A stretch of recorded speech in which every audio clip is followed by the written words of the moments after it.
آلہ و اصحابہ اجمعین اما بعد۔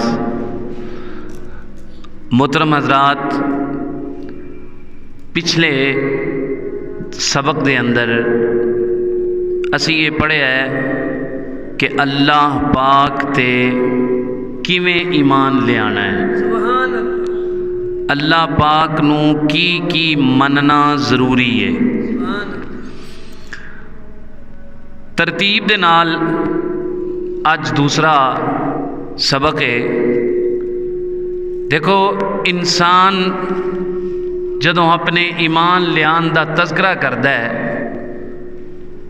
تو پہلے اللہ تے ایمان لے آندا ہے، بے شک اقرار کردا ہے آمنت باللہ، میں ایمان کندے تے لے کے آیا؟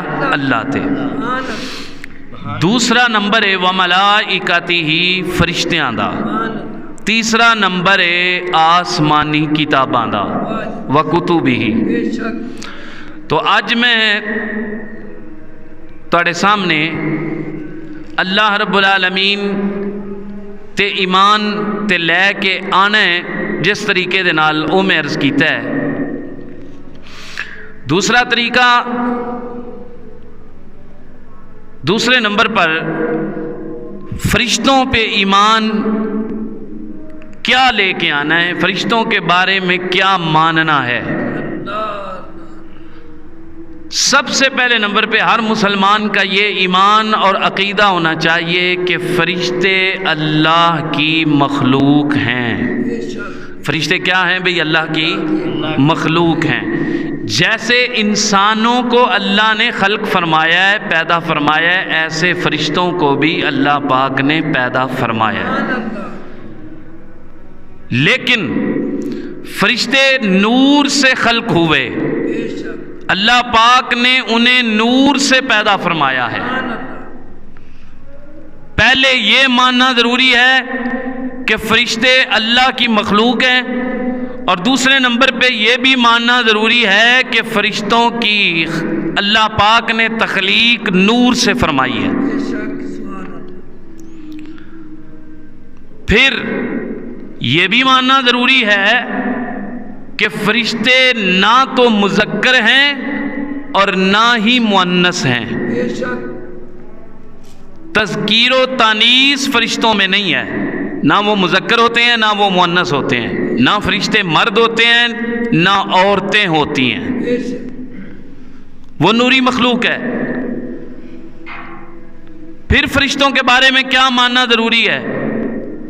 یہ بھی ماننا ضروری ہے کہ اللہ پاک نے فرشتوں کو بھوک سے پاک فرمایا ہے، انہیں بھوک اور پیاس بولو نہیں لگتی، بے شک نہ فرشتوں کو بھوک لگتی ہے نہ پیاس لگتی ہے۔ پھر فرشتوں کے بارے میں یہ بھی عقیدہ رکھنا ضروری ہے کہ فرشتے معصوم عن الخطا ہیں، یعنی ہر غلطی سے پاک ہیں۔ بے شک یہاں ضمناً ایک بات عرض کر دوں، غلط باتیں بھی مشہور ہوتی ہیں، جن باتوں میں ایک بات یہ بھی مشہور ہے کہ آسمان سے کچھ فرشتے اترے، زمین پہ آئے، ان کو شراب پلائی گئی، پھر انہوں نے زنا کیا، پھر اب وہ کنویں میں لٹکے ہوئے ہیں۔ اس طرح کی باتیں مشہور ہیں، تو یاد رکھیں کوئی بھی فرشتہ کسی بھی قسم کا گناہ کر سکتا نہیں۔ اللہ پاک نے فرشتوں کو معصوم عن الخطا بنایا ہے، وہ خطاؤں سے پاک ہیں، وہ خطاؤں سے کیا ہیں؟ پاک ہیں۔ پھر فرشتوں کے بارے میں یہ بھی ماننا ضروری ہے کہ جب وہ معصوم عن الخطا ہیں تو وہ اپنی ڈیوٹی میں جو اللہ کریم نے ان کی ذمہ داری بنائی ہے، اس ذمہ داری میں کسی قسم کی کوئی غلطی نہیں کرتے۔ اچھا، پھر فرشتوں کی اقسام ہیں، قسمیں ہیں۔ بعض فرشتے اللہ پاک نے آسمانوں پہ معمور فرمائے ہیں، بعض فرشتے اللہ کریم نے دوزخ پہ معمور فرمائے ہیں، بعض فرشتوں کی ڈیوٹی جنت پہ لگی ہوئی ہے، بعض فرشتوں کی ڈیوٹی اللہ کریم نے اپنے عرش پہ لگائی ہوئی ہے۔ اچھا، پھر ایسے بھی فرشتے ہیں، یہ بھی ماننا ضروری ہے، ایمان لانا ضروری ہے۔ قرآن کریم میں ہے کرامن کاتبین یعلمون ما تفعلون، جو ہر بندے کے ساتھ رہتے ہیں اور جو وہ عمل کرے، اچھا کرے یا برا کرے، اس کو لکھتے ہیں۔ یہ بھی ماننا بولو ضروری ہے۔ اگر کوئی بندہ اس چیز کا انکار کر دے گا کہ فرشتے نہیں لکھتے، ساتھ نہیں ہیں، وہ کافر ہو جائے گا۔ پھر کچھ لوگ یہ بھی کہتے ہیں کہ جی فلاں فرشتہ بھول گیا، فلاں فرشتے سے غلطی ہو گئی، ایسا کہنا بھی کفر ہے۔ کچھ فرشتے ایسے ہیں جن کی ڈیوٹی، جن کی ذمہ داری اللہ کریم نے یہ لگائی ہے کہ جہاں میرے بندے بیٹھ کے میرا ذکر کرتے ہوں، وہاں جا کے تم نے بھی بیٹھ جانا ہے اور ان کی دعاؤں پہ آمین کہنا ہے، ان کی بخشش کے لیے دعائیں کرنی ہے۔ میں تمہاری دعائیں سن کر ان کی غلطیاں معاف فرما دوں گا۔ بعض فرشتے ایسے بھی ہیں جن کی اللہ پاک نے ڈیوٹی لگائی ہے، آپ سنیں گے آپ مزہ آئے گا کہ تم نے کیا کرنا ہے، میرے محبوب کے غلاموں کے پاس رہنا ہے، جب بھی وہ درود پڑھیں وہ درود اور سلام لے کے میرے نبی کی بارگاہ میں حاضر ہو جانا ہے۔ یہ بھی ماننا ضروری ہے۔ فرشتے، پھر فرشتوں کے بڑے سردار مشہور فرشتے وہ 4 ہیں۔ کتنے ہیں؟ 4 ہیں۔ ان میں سب سے بڑے حضرت جبرائیل علیہ السلام۔ حضرت جبرائیل علیہ السلام، آپ کا کیا کام ہے؟ اللہ کریم حضرت جبرائیل علیہ السلام کے ذریعے انبیاء تک وحی پہنچاتا ہے، پیغامات پہنچاتا ہے، وہ اللہ کے حکم لے کے آتے ہیں اور سارے فرشتوں کے سردار ہیں جن کا نام حضرت جبرائیل علیہ السلام ہے۔ تو جبرائیل کے بارے میں اگر کسی نے کوئی غلط بات کر دی وہ کافر ہو جائے گا۔ پھر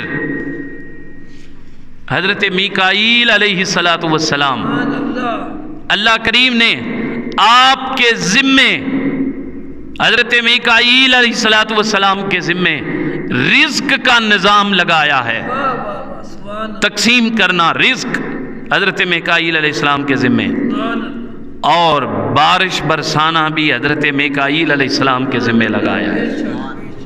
حضرت اسرافیل علیہ السلام ہیں، ان کے ذمہ اللہ کریم نے قیامت کے دن سور پھونکنے کی ڈیوٹی لگائی ہے۔ قیامت کے دن، قیامت سے پہلے حضرت اسرافیل علیہ السلام ایک، اس کا نام سور ہے عربی میں، اس میں پھونکیں گے، آواز پیدا ہوگی، لوگ سن کے ہلاک ہوں گے، پھر اس کو پھونکیں گے، پھر لوگ سن کے زندہ ہوں گے۔ وہ سور پھونکنے کی ذمہ داری اللہ کریم نے حضرت اسرافیل علیہ السلام کے ذمہ لگائی ہے۔ اور حضرت عزرائیل علیہ السلام کے ذمہ پر اللہ کریم نے روح قبض کرنے کی ڈیوٹی لگائی ہے۔ یہ فرشتے ہیں۔ اور یاد رکھیں، اسٹیج شو میں، اسٹیج شوز میں، ڈراموں میں فرشتوں کا مذاق بنایا جاتا ہے۔ کسی نے جگت میں، مذاق میں، ہنسی میں کسی فرشتے کی توہین کر دی، وہ اسلام سے خارج ہو جائے گا۔ اگلا نمبر ہے کتابوں کا، وَمَلَائِكَتِهِ وَكُتُبِهِ وَكُتُبِهِ، آسمانی کتابوں پہ ایمان لانا بھی مسلمانوں کو ضروری ہے، مسلمانوں پر یہ ضروری ہے۔ آسمانی کتابیں تورات، زبور، انجیل، قرآن کریم، اس کے علاوہ جو بھی صحف آئے، جتنے بھی صحیفے آئے، سارے کے سارے حق ہیں۔ سارے کے سارے کیا ہیں؟ بولو، حق ہیں۔ اس میں یہ بات ذہن میں رکھیں، ہمارا ایمان ہے کہ بڑی کتابوں کے علاوہ اور بھی آسمانی کتابیں نازل ہوئی ہیں۔ وہ صحیفے ہیں، جو چھوٹی کتابیں ہیں ان کو صحیفہ بولتے ہیں، صحیفہ، ان کی جمع صحف ہے۔ مختلف انبیاء کرام پہ وہ نازل ہوئے، حق ہیں، جو وہ نازل ہوئے وہ کیا ہیں؟ حق ہیں. بعد میں تبدیلی ہوئی، تورات میں بھی ہوئی، زبور میں بھی ہوئی، انجیل میں بھی ہوئی. قرآن کریم میں نہ تبدیلی ہو سکی ہے نہ قیامت تک ہو سکے گی. بے شک سبحان اللہ. لیکن ہم نے یہ ضرور ماننا ہے کہ تورات بھی اللہ نے نازل کی ہے، انجیل بھی اللہ نے نازل کی ہے. وہ تورات آسمانی کتاب ہے جو حضرت موسیٰ علیہ السلام پہ اتاری گئی، وہ زبور آسمانی کتاب ہے، ہم اسے اللہ کی کتاب مانتے ہیں جو حضرت داؤد علیہ السلام پہ نازل کی گئی. وہ انجیل اللہ کی کتاب ہے، ہم اسے اللہ کی کتاب مانتے ہیں جو حضرت عیسیٰ علیہ السلام پہ نازل ہوئی ہے. اب جو ہے اس کو ماننا ضروری نہیں ہے. اور آسمانی کتابوں کو ماننے کا مطلب یہ نہیں ہے کہ ان میں جو حکم دیے گئے ہیں ان پہ عمل کیا جائے گا. وہ حکم منسوخ ہو چکے ہیں، ان پہ عمل نہیں ہوگا. عمل صرف قرآن پہ ہوگا. کہیے سبحان اللہ. سبحان اللہ. عمل صرف قرآن کریم پہ ہوگا، کیونکہ باقی تمام کتابیں کیا ہو گئی ہیں؟ منسوخ ہو چکی ہیں. تو قرآن پاک پہ ایمان کیسا لانا ہے؟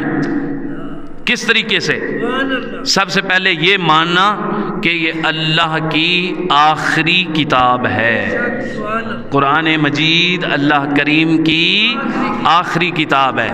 یاد رکھیں، اگر کسی نے یہ نہ مانا، یہ اس کے ذہن میں آیا یا اس نے بیان کر دیا کہ اس کے بعد بھی کوئی کتاب آسمان سے اترے گی، وہ اسلام سے نکل گیا، خارج ہو گیا.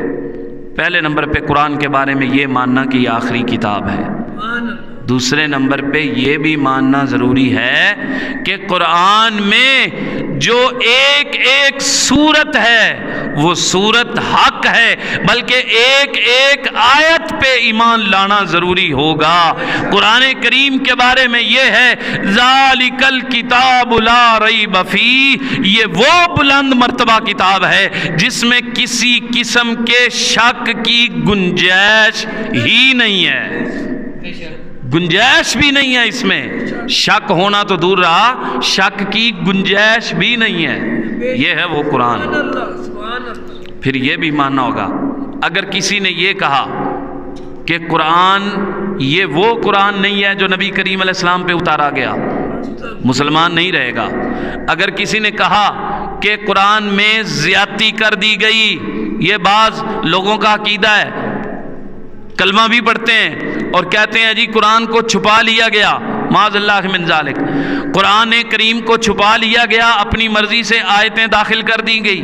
ایسا عقیدہ کفر ہے، یہ نہیں ہو سکتا.